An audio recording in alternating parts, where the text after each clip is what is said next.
Pagkatapos po na matinding paghihirap na dinanas ng Diyos, muli siyang nabuhay in His glory. Amen? Ibig po sabihin mga kapatid, kung marami tayong pinagdaan ng hirap ngayon, sigurado matatapos din po yan. Amen? Dahil merong breakthrough na mangyayari sa buhay mo if you will believe. Ang ating tugon sa muling pagkabuhay ni Jesus ay tunay na pagsamba, kaya tayo ay patuloy na maniwala at huwag mangamba. Manampalataya po tayo sa ating Panginoon. Huwag po tayo maging kagaya ni Doubting Thomas. You remember Thomas? Di ba, hindi ako maniniwala hanggang hindi ko makita ang kanyang mga palad na may butas at mailagay ko ang aking mga daliri. Aba, pagkalipas ng mga ilang araw, bilang nagpakita si Jesus kay Thomas. Sabi ni Thomas, "My Lord and my God!" Sabi ni Jesus, "Kaya ka lang naman naniwala dahil nakita mo ko. O ito ang palad ko." Ano sabi ni Jesus?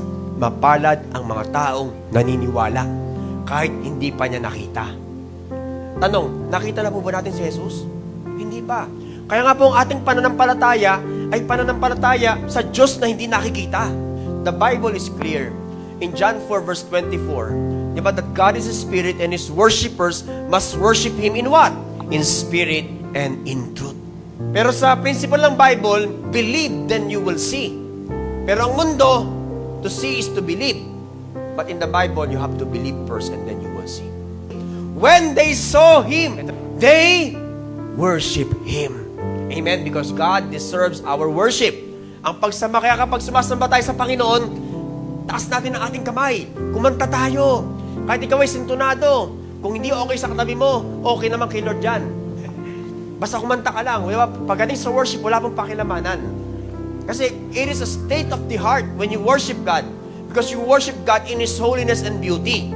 God inhabits the praises of His people. Amen? Kumbaga, we bless God as we worship. Kagaya po ngayon, we hear the Word of God. From this passage, tayo po nababless at nababago po yung mindset po natin. Pero pag sumasamba tayo kay Lord, binabago niya ang buhay natin.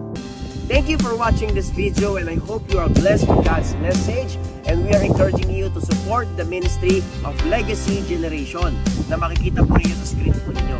And don't forget that we are blessed and highly favored in Christ and always remember that we are the generation that will leave a legacy. God bless you.